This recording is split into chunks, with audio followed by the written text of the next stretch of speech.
Here's something I think too few people truly understand, which is actually leading them to become very depressed, sad, and upset and angry and bitter. And it's really this concept. Actually, all they're seeing is this, okay?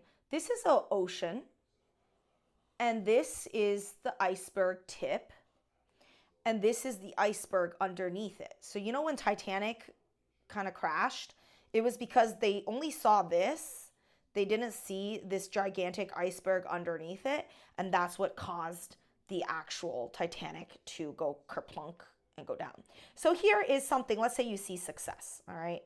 You see success here, it's very visible. They have a nice house, they have money, they have a family, they're happy. You know, you see all this and you're just like angry, right? Because you're like, oh, it's privilege, it's, you know, they stole money, they got lucky, right? This is what people see because they only see this.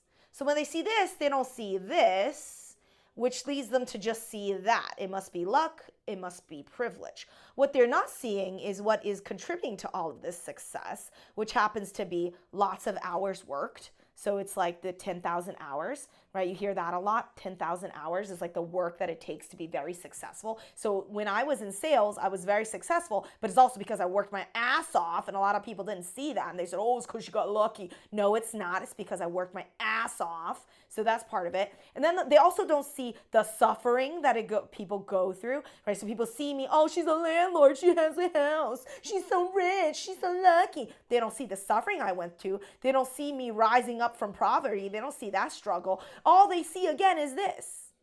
And so you see a lot of people, they just completely live their lives being miserable, driven by the jealousy and the rage about this, when really the interesting stuff is here. If only they would start to look down here, they would realize that you and I are really not any different. We are the same. We all have a similar opportunity. We all likely came from similar levels of suffering with childhood trauma, with PTSD, with all sorts of stuff that propel us to work hard to get here. But again, they're only seeing this, so it makes them very jaded, and they can only look at the world through this very narrow lens and just think, well, it's because you got lucky or you're privileged. And that really is how the language of the poor works. They're not seeing this. They're only seeing that because language of the poor only recognizes the easy shit, which is that. It's also why it's really easy to scam poor people, because all you got to do is show them this and they'll buy whatever product it is you're selling to help them get there. They're very easy to scam.